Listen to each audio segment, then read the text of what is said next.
The Project Item List, or PIL, is a functional to detailed design tool that allows users to keep track of both pipe and equipment distributed system assets throughout the modeling phases of a project. Often during the life cycle of the design and modeling process, there is a requirement to change the stocks of parts as updates or modifications occur during the acquisition or production cycles for these components.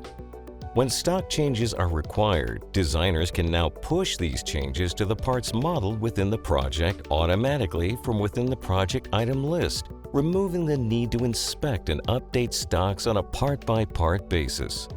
Designers may need to make these equipment modifications after PIL items have been updated manually or imported from the functional design.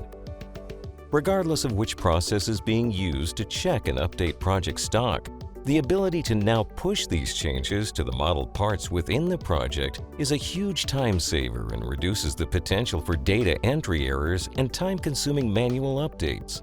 Now, once a design validation check has been run, for example, the designer can view the discrepancies between modeled parts within the project and their associated PIL items, and automatically push these stock changes to the project.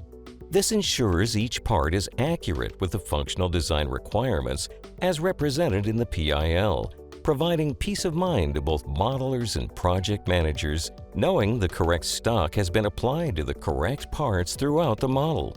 In addition, this feature creates a smart log, enabling the designer to quickly view these changes and navigate to the parts in question, saving time and removing any need to search through long lists to confirm the modifications have in fact taken place.